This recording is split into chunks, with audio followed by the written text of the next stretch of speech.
Bonjour tout le monde. Figurez-vous que ça fait 2 fois que je vous tourne une vidéo depuis ce matin à l'extérieur. La première ne s'est pas enregistrée. La deuxième, elle est complètement décalée avec le son, avec tout ça. Donc je vais vous la refaire d'ici parce que je pense que c'est le froid qui commence. Alors ça va. Alors je me souviens de l'année dernière, ça faisait ça quand il faisait moins 30. Et là, j'espère que ça va pas le faire. Ça va pas le faire déjà à 2-3 degrés parce que bon, bref, ça va être compliqué. Vous aurez beaucoup plus de vidéos intérieures que extérieures. Bon, c'est pas grave. Alors, bonjour déjà. Abonnez-vous, faites un pouce, mettez un commentaire, etc. La dernière fois, je vous ai parlé des mamans des soldats. En 3 ou 4 jours, là, j'ai reçu un seul don. Ça suffit pas. Pour la réunion, c'est le 2. Donc dans combien de jours Dans 4 jours. Je peux pas me présenter qu'avec ça. Bon, moi, je vais en mettre un peu de ma poche, mais comme d'habitude, quoi. Mais ça va pas suffire. Comme j'ai l'habitude de dire, si ça peut vous motiver, je sais pas. Ils vous obligent à payer des impôts et puis ces impôts, ils les envoient pour acheter des armes pour tuer des jeunes soldats russes. Et moi, ce que je vous demande, bah, c'est des dons de vous-même, pour ceux qui peuvent. Hein. Je répète, inutile de me faire un laïus sur le fait que vous ne pouvez pas. Enfin, si, je veux bien comprendre que vous ne pouvez pas, que vous voulez le dire, ça je comprends. Mais pas en m'insultant à moitié, quoi, comme c'est à chaque fois. Euh, voilà, si vous pouvez pas, vous pouvez pas. Personne ne vous en veut, je ne vous oblige à rien. C'est vous qui décidez. Voilà. Donc, si vous le pouvez, n'hésitez pas. J'en ai besoin, elles en ont besoin. La seule chose que j'ai à leur donner là, c'est un paquet avec de la laine qu'on m'a envoyé de France. Mais bon, ça va pas suffire. Euh, je vous rappelle que c'est pas à but militaire, ces dons, c'est pour aider, c'est pour que toutes ces mamans qui vivent un petit peu partout autour de la ville, dans des villages, etc., qui n'ont pas de voiture, qui n'ont pas tout ça, puissent, on peut leur envoyer un taxi pour qu'elles puissent venir aux réunions. Le taxi pour retourner, il faut maintenant payer la psychologue parce qu'elle ne le fait plus bénévolement maintenant. Mais bon, c'est pas pour ça qu'il faut arrêter, c'est important. Il y a des mamans qui en ont besoin. Moi, j'y vais parce que je sais, on me l'a dit, qu'il y a des mamans qui aiment beaucoup quand je viens parce qu'elles peuvent me parler. Peut-être parce que je parle pas, je comprends ce qu'elles disent, hein, mais peut-être parce que je comprends pas tout, j'en sais rien. Peut-être parce que j'ai été soldat aussi, peut-être parce que j'ai été blessé aussi, peut-être parce que juste je représente vous qui les aidez, donc ça leur fait très plaisir et du coup bah, elles viennent me parler, me raconter leurs petites histoires de leur fils, de ce qui se passe, etc. Donc bah, essayez si vous pouvez de. Alors j'ai laissé Boosty en dessous de la vidéo. Si ça fonctionne pas, faut insister, des fois plusieurs jours. Si ça marche pas, vous m'écrivez sur Telegram en privé et je vous donnerai mon RIB que j'ai créé justement pour ça en France. Voilà. Sur Revolut. Et avec ça, après, j'ai trouvé comment me les envoyer par crypto-monnaie, ce qui fait perdre entre 5 et 8%. Ça dépend des fois en fait. Au début, je croyais que c'était 4,35, mais ça, c'était la première fois qu'on avait calculé ça. Mais la fois d'après, ça a été 8. Et pourquoi? Personne ne sait, personne n'explique. En fait, ça se passe quand l'argent arrive en Russie, pour ceux qui connaissent, sur une base de crypto-monnaie. De là, je transforme ça en rouble, donc là tout va bien, toujours pas de frais excessifs. Et une fois que c'est en rouble, j'envoie sur ma carte russe, et c'est là qu'ils prennent, en fait. C'est là qu'ils prennent entre 4 et 8%. C'est aléatoire. Donc voilà. Alors qu'est-ce que je voulais vous dire aujourd'hui à part ça? Ben, je voulais vous dire que j'ai pas chaud, parce que le chauffage au gaz est coupé.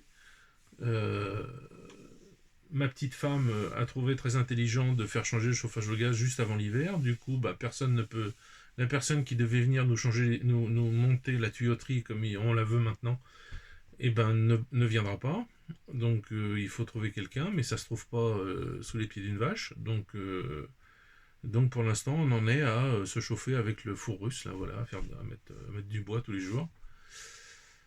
Ça chauffe la cuisine, ça chauffe un peu la salle, mais ça va pas jusqu'à la chambre. Donc dans la chambre, on a un petit truc que j'ai mis dans mon bureau là. Je sais pas si je vais pouvoir le.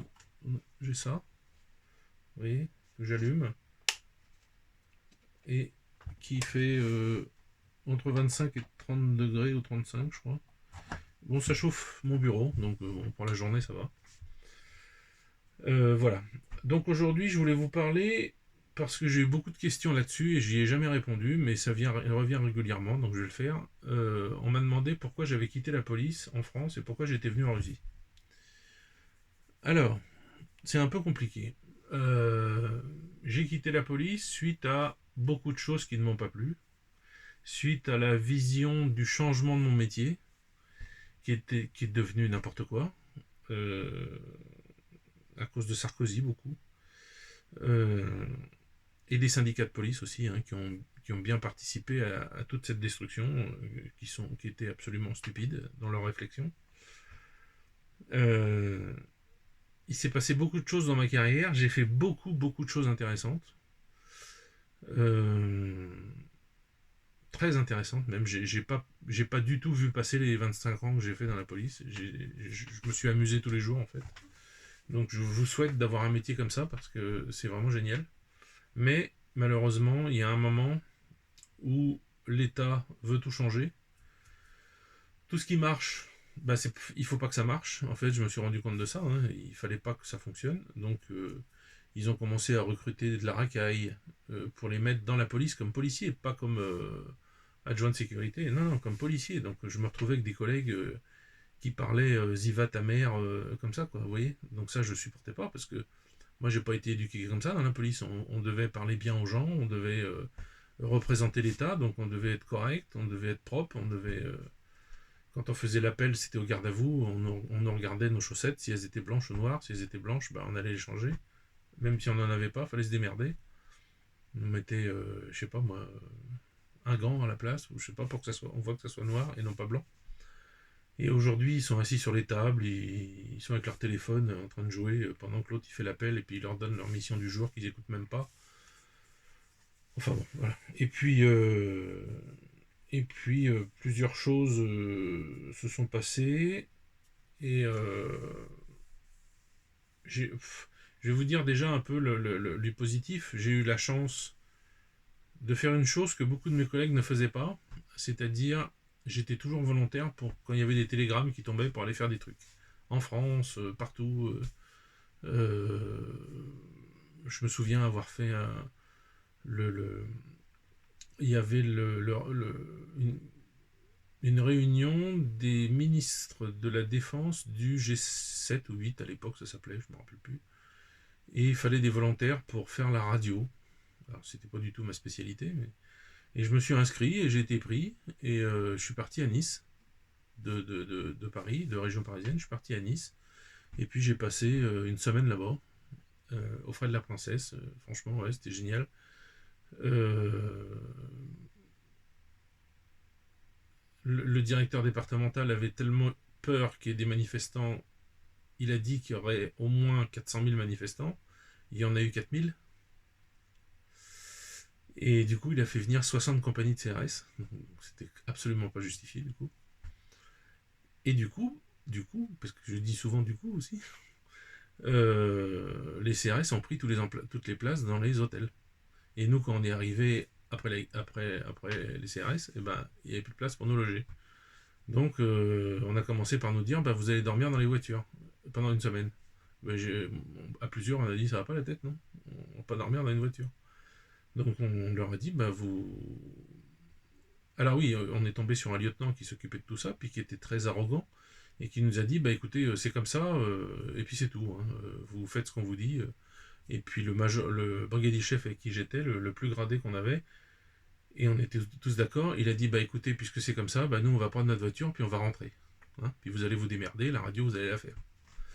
Et on a commencé à se barrer. Et puis il nous a rattrapés, mais non, c'est pas ce que je voulais dire, enfin vous voyez quoi. Et du coup, il a cherché un logement, et le seul logement qu'ils nous ont trouvé, c'était à Cannes-la-Boca, donc c'était à 25 km, je crois, de là, de Nice. Et c'était des maisons. On avait chacun une maison avec la piscine intérieure. Ils ont dû payer ça à la peau des fesses, mais il n'y avait pas le choix, il n'y avait plus que ça à louer. Donc du coup, bah, on a eu une semaine de paradis, quoi. C'est-à-dire on allait bosser nos 8 heures, et puis après on avait la piscine dans la maison, on pouvait faire des barbecues. Il y avait un système de barbecue dans la maison alors que c'était l'hiver. Hein. La piscine était chauffée, tout. Enfin bon, c'était des trucs de luxe, quoi. Donc ça, c'est les bons moments. Pareil, des choses où mes collègues ne voulaient jamais aller et où je répondais présent à chaque fois. C'était des stages de tir. Alors il y en avait qui étaient à Arcachon pendant une semaine, où on allait s'entraîner à tout et n'importe quoi. Enfin, tout ce qui pouvait exister comme arme, quoi. Ça, c'était fantastique. J'adorais ça. Le salon de l'aviation, le salon Millipol qui avait un an sur deux au Bourget, bah, je les faisais tous. Parce que comme j'étais îlotier dans une cité du 93 à Pierrefitte, là où plus aucun policier ne rentre maintenant, et moi j'étais tout seul là-dedans.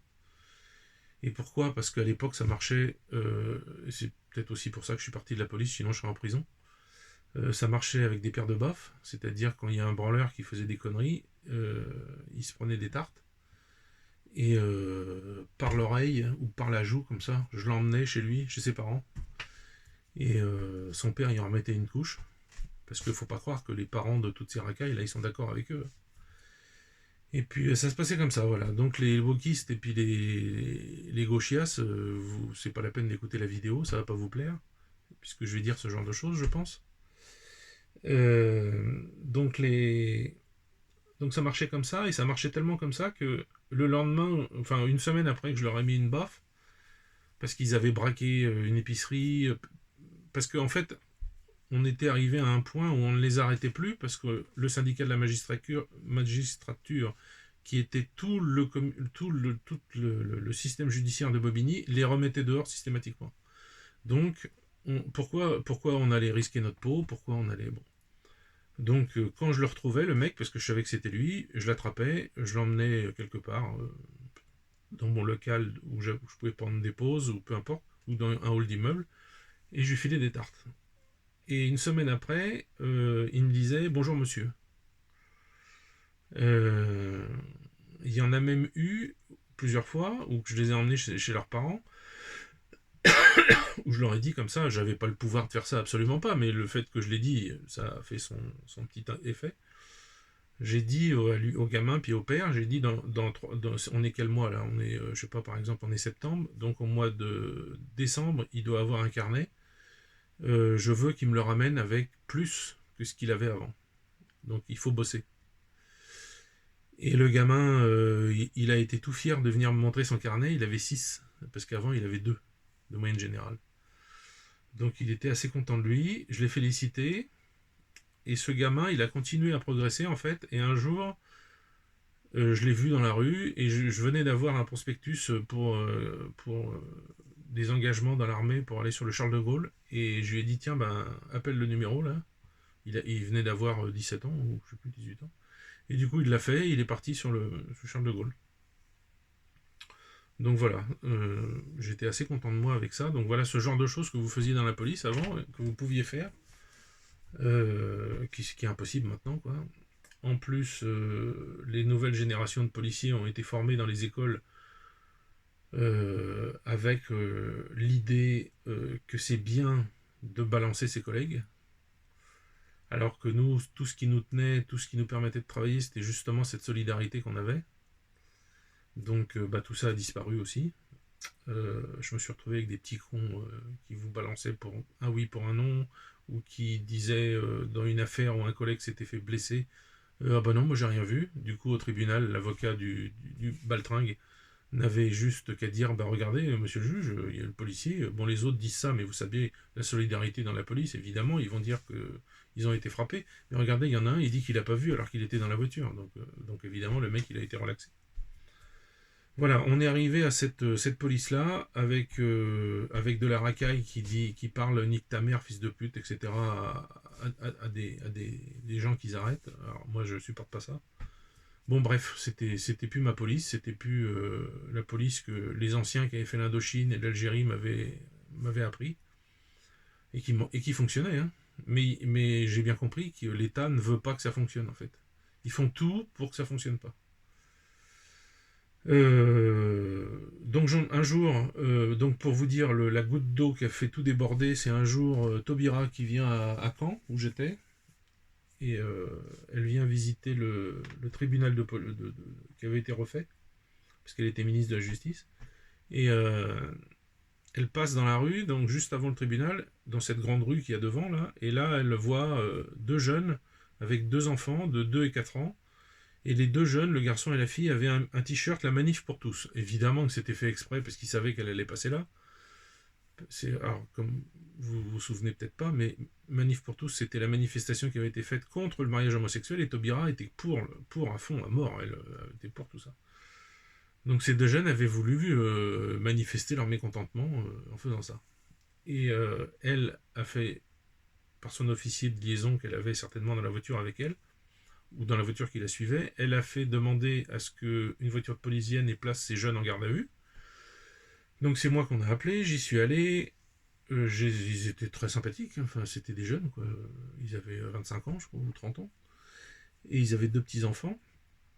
Donc j'ai pris leur nom, leur prénom, leur adresse, leur date de naissance, etc. etc. Et j'ai dit à la radio qu'il n'était pas question que je les place en garde à vue, parce qu'il n'y avait absolument aucun motif. Un t-shirt, c'est pas un motif de placer des gens en garde à vue. Et voilà. Mais ce que j'avais oublié, c'est que des flics qui avaient des couilles et puis qui connaissaient leur boulot, eh ben, on n'était plus beaucoup. Donc du coup, ils ont appelé une autre patrouille. Une autre patrouille y a été avec des jeunes dedans. Ils les ont attrapés, ils les ont foutus au trou. Moi, je suis retourné au commissariat et je les vois dans les cellules. Alors, j'avais pas fait gaffe à la radio qu'il s'était passé ça. Et je vois les deux petits devant chaque porte, quoi, devant le papa, devant la maman, un petit de 2 ans, un petit de 4 ans, assis par terre. Quand vous savez comment c'est dégueulasse les cellules de garde à vue, parce que les racailles qu'on fout là-dedans, c'est des porcs. Il faut comprendre ça, les jeunes. Là. Les jeunes qu'on met dans ça, c'est des porcs. Ils se lavent jamais, ils bouffent comme des porcs, ils ont un slip, un caleçon, un survêtement et un jean. Ou 2 survêtements. Et tout ça, ça macère. Vous voyez, vous imaginez l'odeur quand il faut leur faire retirer ça pour les fouiller. C'est une odeur de mort, quoi. Ils puent. Et alors quand ils retirent leur godasse, c'est encore pire. Bon bref, donc les cellules qui n'étaient jamais nettoyées, il n'y avait pas de femme de ménage, il n'y avait pas de tout ça. Bon bah ces gens étaient là et les bébés devant. Et j'ai pété un câble en fait, j'ai été directement dans le bureau du directeur départemental, j'ai ouvert sa porte avec mon pied, je me rappelle. Bon, et j'ai été lui poser mon flingue et ma carte de police sur son bureau et je lui ai dit je me casse.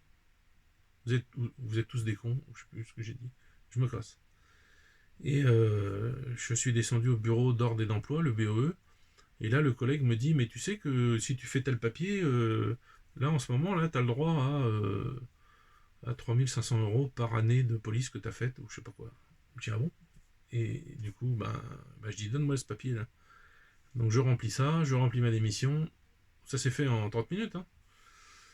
Et puis je me casse, je rentre chez moi. Donc j'ai touché cet argent. Donc en 2 fois. Donc évidemment, ça m'a donné l'idée de partir en Russie. J'étais marié avec une Russe à l'époque. C'était pas Elena, c'était une autre. Et je lui ai dit, bah écoute, je vais partir à Kazan, d'où elle était. Je vais monter une boulangerie. Et dès que je commence à gagner de l'argent, tout ça, tu me rejoins. Elle a dit ok. Donc je suis parti. J'ai monté ma boulangerie là-bas avec la moitié de l'argent qu'on me donnait. Et j'ai reçu l'autre moitié 6 mois plus tard. C'est pas ça qui a aidé à faire marcher ma boulangerie en fait, parce que j'avais choisi une mauvaise place. Euh, J'étais pas assez dans le centre, j'étais pas assez dans la rue piétonne. C'est là qu'il aurait fallu être. Enfin bon, c'était. J'ai pas pu... ça n'a pas fonctionné. Ce qui fait au bout de 6 mois, j'ai fermé. Et exactement quand j'avais dans l'idée de fermer, quelqu'un vient me proposer d'être directeur d'une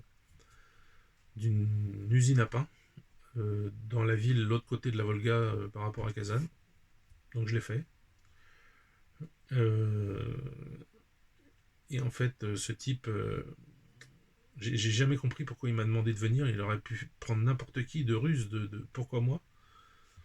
Et tout son but, c'était qu'un jour, il allait tout vendre à des gens pour avoir de l'argent pour devenir député. Il voulait payer pour être député. Parce que sinon, il aurait été en prison. Je ne sais pas pourquoi. Et pour avoir l'immunité de député, bah, il a payé, je ne sais pas comment, les gens peut-être pour voter, j'en sais rien. Et il a essayé même de vendre mes machines. Alors je suis arrivé au bon moment, je les ai récupérées. Et puis voilà. Et puis après, bah, je suis resté encore à Kazan un peu. Et puis au bout d'un moment, j'avais plus d'argent, j'avais plus rien. Donc je suis rentré en France pour bosser. Et je suis resté 2 ans. Un an avec Elena m'a rejoint. Je suis resté peut-être 2 ans, ouais, 2 ans en France. Et au bout de 2 ans, on a décidé de revenir, quoi, parce que la vie en France, ça ne nous plaisait pas. Bon, je ne vais pas vous expliquer, on est surtaxé, tout coûte cher, pas de sécurité dans la rue, enfin bon, bref, vous savez tout ça. Et puis du coup, on est reparti, et puis voilà, puis depuis, ben, je suis arrivé là, et puis j'ai trouvé ce billet de donner des cours de français, qui me rapporte ben en fait moins maintenant parce que j'ai moins d'élèves maintenant parce que j'ai plus d'autres choses à faire du coup avec les voyages à Kazan avec tout ça ben du coup c'est ça qui me prend mon temps. Après il faut les préparer, faut trouver les logements, faut trouver les bons hôtels, les bons restaurants, faut réserver, et puis quand vous êtes en Russie ben vous comprendrez peut-être ce que je veux dire par là. Quand vous voulez trouver un bon restaurant et le réserver, ben, il faut s'y prendre à 4-5 fois parce que la première fois, vous tombez sur quelqu'un qui sait pas, et puis il peut vous passer personne. La deuxième fois, enfin bon, c'est comme ça toujours, quoi. C'est toujours comme ça. La Russie, c'est un pays où quand vous arrivez, vous apprenez une chose que je n'étais pas, c'est à devenir philosophe. Je suis pas philosophe, mais disons que ma nervosité que j'avais accumulée pendant 25 ans dans la police, elle a disparu en quelques années ici. Euh, Parce que vous pouvez toujours être nerveux, ça changera rien pour eux. Ils s'en foutent complètement. Vous pouvez toujours vous énerver, vous pouvez toujours leur gueuler dessus. Ça passe, rien à foutre. Donc au bout d'un moment, ben vous criez plus, quoi. Vous trouvez d'autres biais, c'est-à-dire ils respectent l'intelligence, ils respectent la connaissance, ils respectent tout ça. Donc il faut utiliser ce genre de choses. Et non pas péter un câble, leur gueuler dessus comme j'ai fait au début. Hein. Mais non, ça n'allait pas, évidemment. Donc voilà, je vous ai expliqué pourquoi j'étais parti. Donc grâce à la mégère, là, Taubira. Et puis, mais c'est une goutte d'eau hein, qui a fait déborder le vase, hein, comme je vous ai dit. Hein. Le vase, il était déjà plein. Hein. Euh, pour tout, quoi. Je sais pas.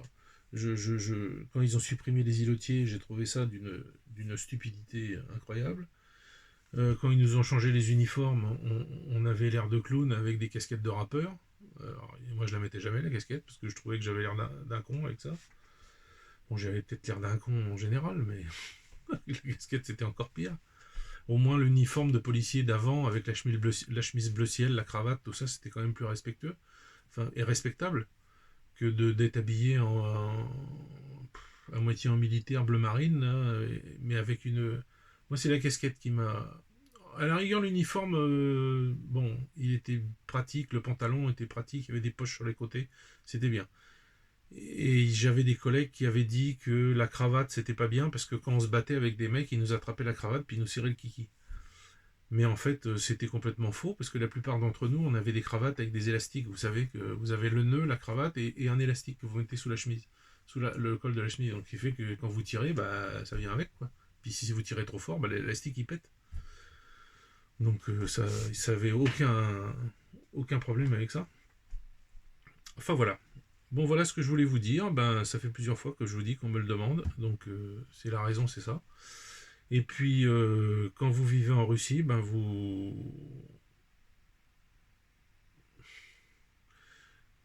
c'est- je serais tenté de dire que c'est à 100% l'inverse, un autre monde par rapport à la France.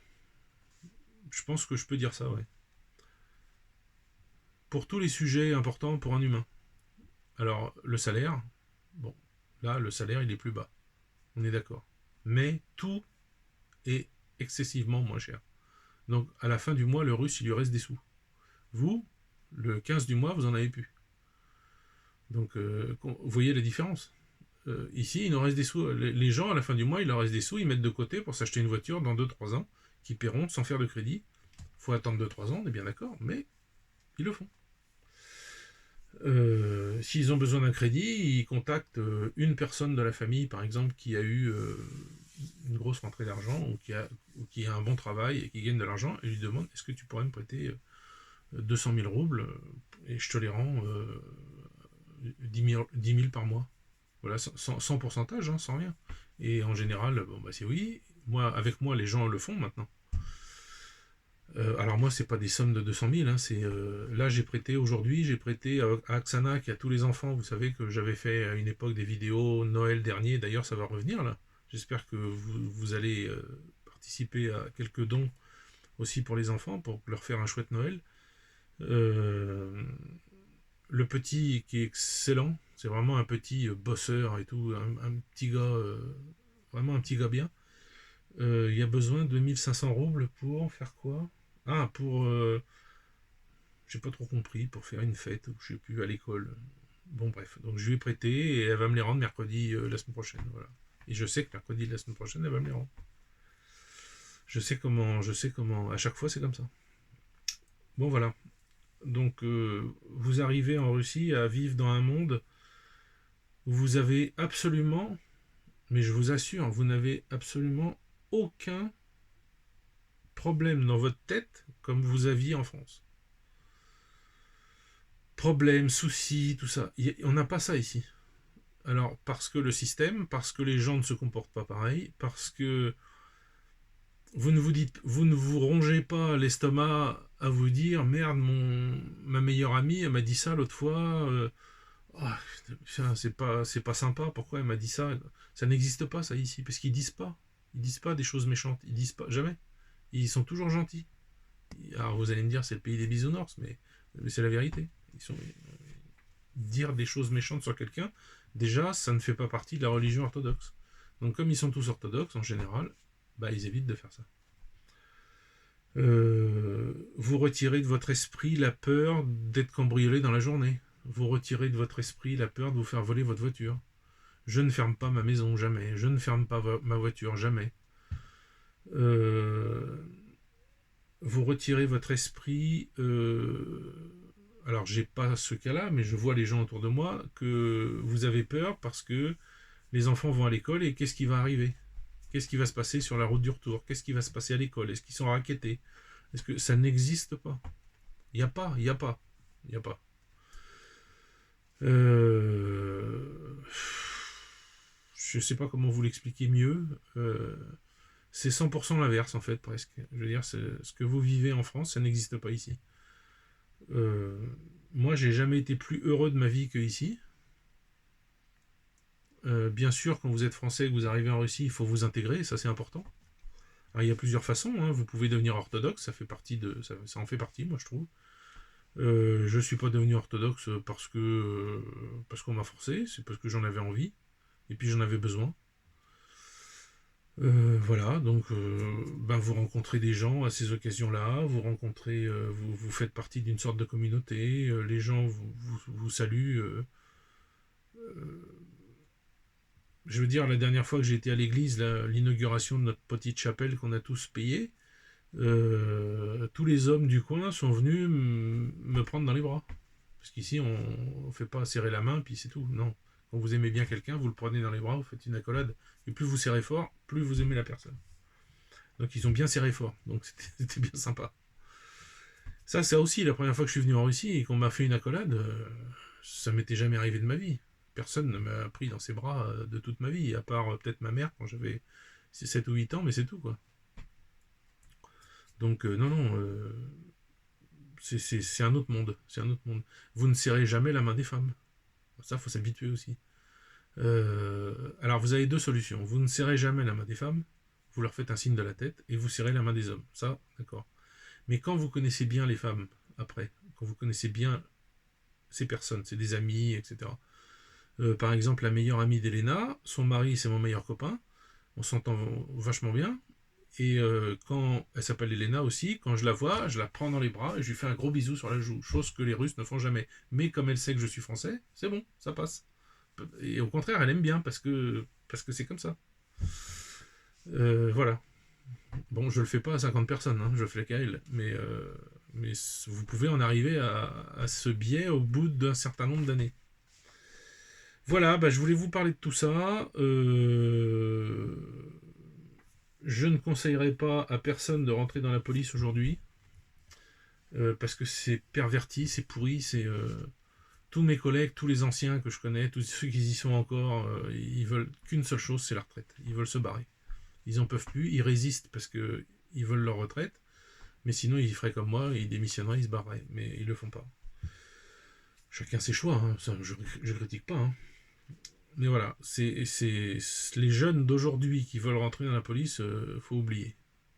Tout, tout, tout ce qui a à voir avec l'administration, faut oublier. Aujourd'hui, pour un jeune en France, il faut qu'il ait une idée dans sa tête. Par exemple, il veut venir en Russie, ça lui plaît. Il a voyagé en Russie, il a vu ce que c'était, ses parents lui ont montré. Et il faut qu'il ait dans la tête une seule chose, c'est se former à quelque chose qui va lui servir ici, avec lequel il va pouvoir travailler. Par exemple, si un jeune se forme à être un excellent menuisier, il vient en Russie, il ouvre sa boîte, il se monte un atelier près de chez lui, avec l'aide de ses parents, j'imagine, ou avec l'argent qu'il a pu mettre de côté, parce qu'il a peut-être travaillé un peu pendant 5-6 ans en France, et il fait des meubles, et il fait tout ça, et là, il va cartonner. Un électricien, c'est pareil. Un plombier, c'est pareil. Un boulanger, c'est pareil. Moi, je connais quelqu'un qui cherche absolument un boulanger français, là. Mais là, j'en ai pas sous la main. À une époque, je vous avais fait des petites annonces là pour quelques métiers. Et il y en a quelqu'un qui m'a écrit pour le truc de boulanger, mais il n'a jamais donné suite, donc j'ai jamais eu de nouvelles. Donc, bon. Mais le projet existe toujours. Voilà. Donc, et ben pour aujourd'hui, ça va suffire. Et puis voilà. Bisous, bisous les filles, comme d'habitude. Et puis, cher la paluche au gars. Et je vous souhaite une bonne journée et peut-être à demain ou après-demain. Allez, bye.